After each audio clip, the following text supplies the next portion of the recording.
আসসালামু আলাইকুম রহমতুল্লাহ। প্রিয় ভাইরা, সবার জন্য একটা বার্তা।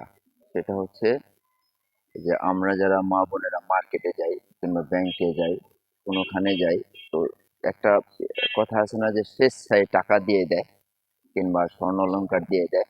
এটা আসলে মূল কাহিনীটা কি জানেন? মূল কাহিনীটা হচ্ছে যে কিছু লোক, মানে যারা ওই যে 2 নম্বরের সাথে জড়িত, তারা কি করে জানেন? একটা মোবাইল দেয়, এরকম সেম একটা মোবাইল দেয়, দিয়ে বলে যে ভাই একটু কথা বলেন তো, আসলে আমি এই জায়গার ঠিকানাটা বুঝতে পারতেছি না, আপনি তো এই এলাকার, তা আপনি হলে ঠিকানাটা বলে দেন।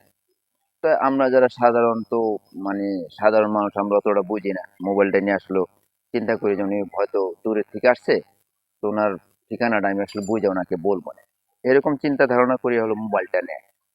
তো মোবাইলটা নেওয়ার পরে ওদের মোবাইলের এখানে এখানে নেশা জাতীয় কিছু দিয়ে দেয়, সেম অর্ধেক। তা আপনি যখন কানে দিয়ে বলবেন, হ্যালো হ্যালো বলবেন, ও পাশ থেকে কেউ না কেউ কথা বলবে, কিন্তু এই যে যেখানে যে মেডিসিনটা দেওয়া আছে নেশা জাতীয়, এটা আপনার নাক দিয়ে মুখ দিয়ে নিঃশ্বাসের সাথে যাচ্ছে ভিতরে। তো এরকম 2-3 মিনিট কথা বলার পরেই কি হয়, আপনি উনি আমার মোবাইলটা নিয়ে যায়। নিয়ে যাওয়ার পরে আপনার মোবাইল হোক, আংটি হোক, টাকা হোক, হয়তো ওরা হাতায় নিয়ে যাবে, নইলে আপনি ইচ্ছা করে দিয়ে দিবেন। তো এরকম ভাবে আসলে মূলত ক্রাইমটা চলে। তো কালকে আমি, আমার এক কাছের লোক, ওনার যে সেম ঘটনাটা ঘটছে, ওনার সাথে আমি কথা বলছি, সেম কাহিনীটা হয়েছে। তা আপনারা সবাই আসলে সাবধান হবেন, মা বোন যারা আছেন। আর যদি কেউ এরকম দেয়, তাহলে আপনি হয়তো লাউড স্পিকার দিয়ে কথা বলবেন দূরের থেকে। আর না হয় পকেটে কিংবা কোনো কাজ, সাথে যদি মাস্ক থাকে, মাস্কটা ব্যবহার করেন। তো মাস্ক ব্যবহার করলে যদি আপনি কানে মোবাইল রাখেন, আপনার সমস্যা হবে না।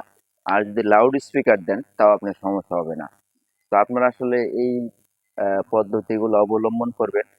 আর বিশেষ করে যদি অপরিচিত কারো ঠিকানা বলতেই হয়, তো আপনার, আমার মনে হয় যে আপনারা কারো মোবাইল ধরবেন না, বলবেন আমি জানি না, কারণ এখন তো দেশ দুনিয়া খুব খারাপ, বিপদ আসতে সময় লাগে না। আমার মনে হয় যে আপনি যদি এরকম পদ্ধতি গ্রহণ করতে না পারেন, তাহলে সোজা মানা করে দেন যে ভাই আমি আসলে চিনি না, আপনার বিপদটা আসলো না। তো ধন্যবাদ সবাইকে, এই মেসেজটা শেয়ার করে সবাইকে জানিয়ে দিন। আসসালামু আলাইকুম রহমতুল্লাহ।